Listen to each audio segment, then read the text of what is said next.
The land. Spring came early to the Outback. It grew warm, and in areas near Alice Springs there was rain. Someone told me that this was the first rain in 12 years. There were half-grown children there who had never known the rain. I tried to imagine their exuberant dance beneath the heavy clouds. The land had danced too. Everywhere the rain fell, the land rejoiced in brilliant color. After years of lying dormant, the seeds of wildflowers blossomed forth. The red desert became an oasis. The Aboriginal people of Central Australia have always revered this desert landscape. During the dream time, the land was imbued with spirit and power, and so it remains within the minds and hearts of Aboriginal people today. The land is steeped in thousands of years of Aboriginal lore and song. Thus the dream time continues. The dream time continues as Aboriginal traditions continue, and it ends as they end. Some of the elders say that the dream time is ending. The spirit and power of the land are being stripped from it by Western society, just as the traditions are being stripped from the people themselves. The land's future seems tied directly to the survival of the men and women of traditional Aboriginal society. Tradition must survive, and in its continuance, so continues the dream time. Men and women. While in Alice Springs, I met a local man who for a small fee would lead visitors to an Aboriginal camp just outside of town. 16 Mile Camp, an encampment of Warlpiri people, sat astride the Tropic of Capricorn north of Alice. I decided to visit this place along with a number of other tourists. The camp was located a short distance from the Stewart Highway, nestled in the shade of some mulga trees. As I arrived, I noticed a number of small cooking fires and windbreaks, with small groups of Aboriginal people sitting and standing about. In the background, just beyond the closest trees, a couple of old junk cars reflected the sun's hot glare. Between the junk cars and the living area lay a ceremonial dance ground. The deep red soil of the ground contrasted sharply with the green mulga trees and the light blue sky. 16 Mile Camp appeared to be occupied by about 15 people. A man named Jacamara was the head man of the encampment. The Warlpiri are normally polygamous, and the guide noticed that 7 of the camp's 8 adult women were the head man's wives. There were 4 or 5 other adult men in camp, including the husband of the 8th woman. The men, excepting the 8th woman's husband, were probably members of the same patrilineal descent group, the landowning unit of Warlpiri society. The only child I noticed in camp was a young boy, Jacamara's son. Several hours were spent in camp, with the guide showing the visitors various aspects of Aboriginal life. It was clear that he was a trusted friend of these people. Jacamara and some of the men showed us the art of throwing the boomerang, and several Warlpiri women illustrated food preparation techniques. We were served freshly cooked witchetty grubs and other Aboriginal delicacies. I discovered that the slightly parched grubs were tasty. As I consumed some of them, I reflected on the sexual divisions which I had observed in camp. As is true elsewhere in Central Australia, the Warlpiri consider hunting to be the work of men, while women's work includes the gathering and preparation of food. This division results in game animals being associated with men, or the male element, and vegetable foods and plants with women, or the female element.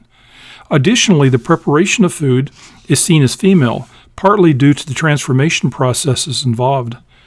While still dining on the Warlpiri delicacies, I noticed that the women were serving the witchetty grubs in a wooden oval-shaped carrion tray, a traditional implement used by Aboriginal women in food gathering and preparation activities. The shallow and oval tray seemed to be a symbol of women's work, and thus a symbol of the female element of camp. As I looked to where some of the men were still demonstrating the use of the boomerang, I realized that this implement symbolized the work of men and could represent the male element of camp. The dance. 4 women and an old man stood at the edge of the dance ground, talking among themselves. In the middle of the grounds, they had erected a ceremonial dance pole made of mulga wood. The pole stood about 4 feet high and was painted with red, white, and yellow stripes. A bunch of black eagle feathers was fastened to the top of the pole. The guide told me that this pole was called Snake, and that the women were about to perform a dance known by the same name.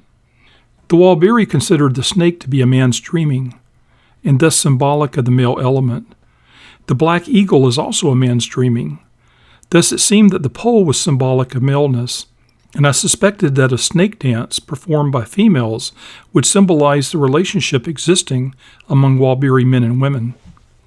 The dance began suddenly, with the solemn chanting and the pounding of feet. While Jacamara's son stood near the pole, the old man and one of the women began to move and sway their bodies. The man carried with him one of the women's carrying trays, and the woman danced with a boomerang. As they danced, the two held the wooden tools above and in front of themselves, as if they were dancing partners. The dance ended as suddenly as it had begun. The old man departed the grounds, and the woman, joined by the other 3 women, began to dance again. This time their dance was a slow and hypnotic movement toward the pole. They sang as they danced, and they were accompanied by the steady beat of a pair of wooden clapper sticks, played by a man who sat nearby. As they danced about the pole, which I had interpreted as a symbolic representation of maleness, the women appeared to be acting out in dance their subservience to men. At least this is what I thought they were doing. The women moved their bodies slowly and methodically, and it reminded me of the synchronized movements of an old Busby Berkeley film. When the women ended their dance, one of them turned and looked at the onlookers. After a brief pause, this woman walked to the dance pole and proceeded to kick it over. As she did so, the women of the camp burst into laughter, while the men shook their heads in embarrassment. What I had thought this dance to be in its beginning was not that it became in its ending. Indeed, the women of 16 Mile Camp seemed to be anything but subservient, if such a dance was to be believed. I decided that the subservience they had shown while dancing, their snake dance, was to some degree a symbolic mockery of the male-female relationship in Warlpiri society. I suspected that in this mockery there was maintained a balance among the sexes, a necessity in balancing the forces of life. Balance. Through dance, Warlpiri men and women balance the forces that define their lives, and in doing so, renew and redefine their world. In this way, the land, men and women, and dance all become one and the same, each an interconnecting element of a state of balance. As an expression of balance, dance serves to strengthen the bond between man and woman, and between the Warlpiri with the land. Both relationships, man-woman and people-land, are perceived the same symbolically. The relationship is similar to the Taoist concept of Tai Chi, in which 2 opposing elements, yin and yang, are interconnected with one another, a relationship that is required if the elements are to function as a whole. In the patrilineal world of the Warlpiri, men and women each have their place in the daily affairs of the group. The group and its relationship with the land is similar to the Tai Chi opposition, and within that relationship, the relations between men and women serve to balance the whole of Warlpiri life. When a Warlpiri woman dances with the boomerang of a man, she is probably imbuing it with her female energy. In this way, the weapon might be perceived as being more than just a man's tool. In fact, on a symbolic level, it becomes a life force with the necessary male and female properties, symbolic of the Warlpiri group and its relationship with the land, and involved in the maintenance of the fertility of the group and the land. The same might be said of the woman's carrying tray when danced with by a Warlpiri man. When the woman kicked the dance pole over, she almost certainly was making a statement.